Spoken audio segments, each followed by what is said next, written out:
When I first rolled up to Willowbrook Heights with nothing but my battered pickup and a stubborn old moving truck, I figured the hardest thing about starting over would be getting my horse Thunder to adjust to the new pasture. I sure didn't expect to get treated like an invader from day one, but that's exactly how it felt. And let me tell you, if you've never been stared down by a woman in a flaming pink suit and matching sneakers, you're missing out on one of life's weirdest welcomes. I hadn't even unloaded the last box when the show started. Flashing red and blue, 2 police cruisers rolling up like I was some outlaw. And there she was, arms crossed, lips pursed. Karen Morrison, HOA president, and as I'd soon learn, self-appointed queen of everything she could see from her oversized SUV. That first moment standing in the driveway, you could just feel it. I wasn't a neighbor to her. I was a threat, and she was going to remind me of that at every turn. I guess she didn't count on me being a patient man or the kind who makes a living noticing details. I'm David Mitchell, 47, and after 2 decades in the trenches as a county building inspector, I finally bought my own little piece of quiet, a ranch right on the edge of this uptight community. My dream was pretty simple: raise horses, live slow, breathe a little easier. But Karen, she'd been eyeing my ranch for months, convinced it should be part of her territory, maybe even turn it into a park for the HOA.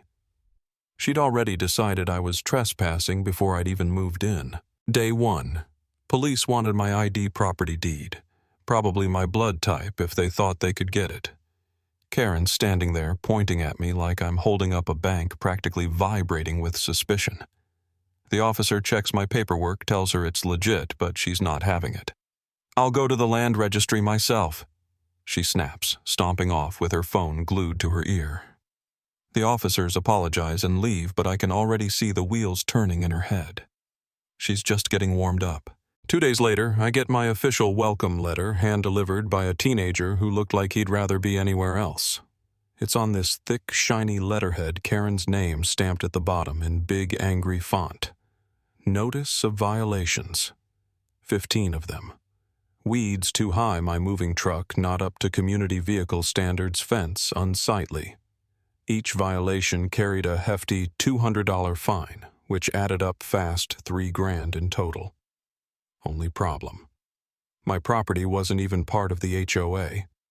When I called to explain, the receptionist cut me off. "That's not what Mrs. Morrison says," and hung up. So, yeah, facts weren't exactly in style around here. It didn't stop there. Next, she made a scene in front of a dozen neighbors, called me a land thief, suggested I was dangerous, waved her arms like she was auditioning for a soap opera. "Who knows what he'll do to the children?" she cried like I was running a cult, not feeding horses. Another of her loyalists shouted, "We don't want your kind here," and the way she said it, you'd think I'd parked a UFO in the driveway. I kept my head down, but I took note.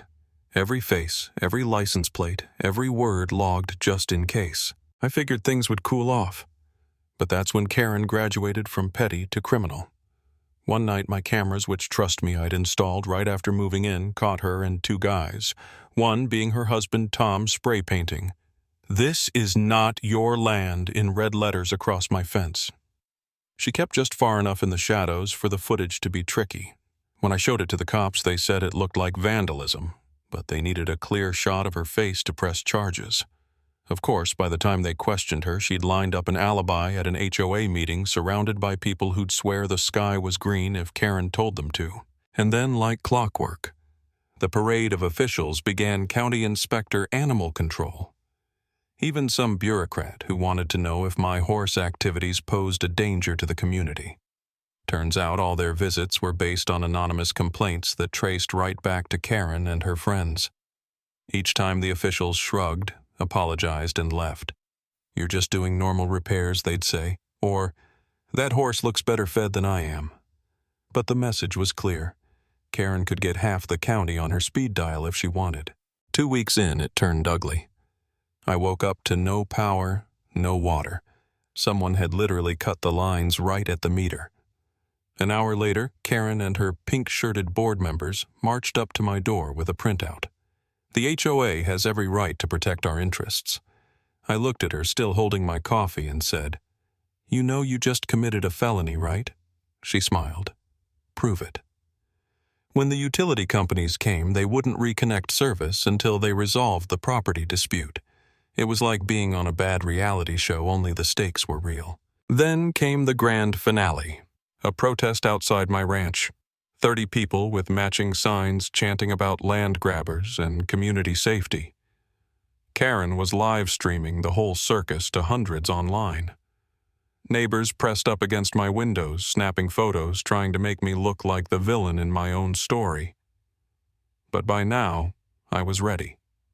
20 years as an inspector had taught me that the real way to fight back isn't by yelling, it's by documenting everything and waiting for your shot. So while Karen played to her audience, I was quietly gathering proof. Security camera footage, emails, calls, every single false accusation, all filed away. Then I started making phone calls to a few old friends, Marcus at the planning office, Sarah, the forensic accountant at the tax bureau, even Tom, Karen's own husband. That part surprised me most. Tom showed up late one night with a USB drive and a look of pure exhaustion. "She's out of control," he told me, voice low. "She's done this to 6 families, drove them out." On that drive, every dirty trick, every plot to oust undesirable neighbors, even spreadsheets ranking people by compliance. Honestly, it made me feel sick. But it was also exactly what I needed. Then the real twist, Marcus came back with proof that the Willowbrook Heights HOA wasn't even legally registered anymore. Their paperwork had expired 3 years ago, but Karen had kept collecting fees and enforcing rules. Sarah found she'd been dipping into the HOA fund, paying her personal lawyer, not reporting required finances. And the icing on the cake. The official HOA land clubhouse playground, even the board's own office, was all built on county property without a single permit. Karen had spent years accusing others of stealing land when she'd been squatting the whole time. So I went public. I sent an official letter to every household inviting them to an emergency meeting at the elementary school attached with every shred of evidence. I figured a few people would show up instead, over 600 packed into the gym with TV cameras rolling, the whole town buzzing. Karen showed up late, still in her pink suit, clutching her mic like it could save her.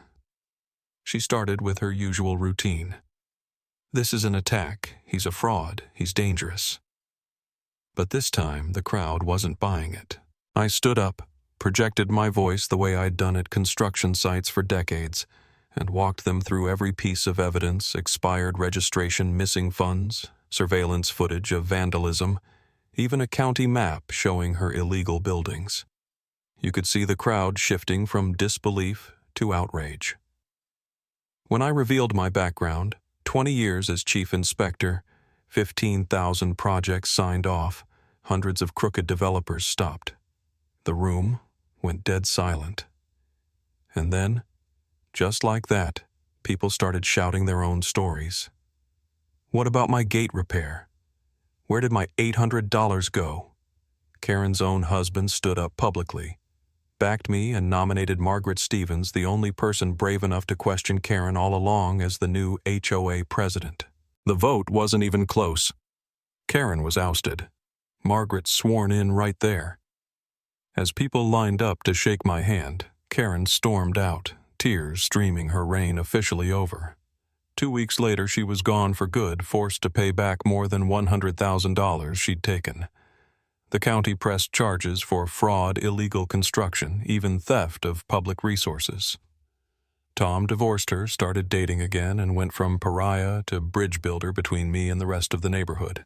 Margaret ran the HOA like a real community, posted every expense online, slashed useless rules, started a neighbor assistance program, so instead of fines, people got actual help. The new HOA even paid proper rent for the clubhouse and fixed every building to code.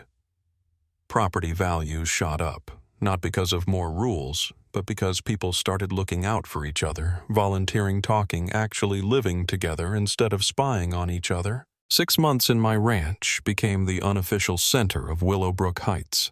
Kids learned to ride, folks traded veggies from my garden, and we'd sit around the fire at night swapping stories.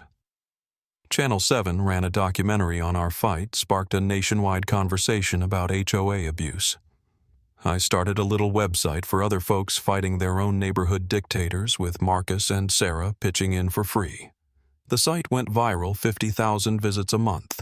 People finally learning how to push back legally and peacefully. On the anniversary of the big showdown, the neighborhood threw a David Mitchell Day right on my ranch. Thunder munched grass beside me. Storm and lightning grazed nearby, and even Peace, the rescue horse Tom and I saved, nuzzled up to the kids. Margaret handed me a plaque for teaching us that justice doesn't have to shout, it just has to be right. And as the sun dipped below the hills, I realized the real theft here wasn't land, but the fear and silence Karen had ruled with for so long. And what I'd left behind, a community that finally had its voice back. So here's the truth. Standing up for yourself, for your neighbors, for what's right isn't just about yelling louder. Sometimes it's about knowing the rules better than the bully having the patience to wait and the guts to use the law as your shield. You can't fix every injustice overnight, and sometimes you have to go through hell to get there. But you know what? It's worth it. Because when regular folks realize their own power, that's when real change sticks. So tell me, do you think HOA power should be limited, or does every community need a little order?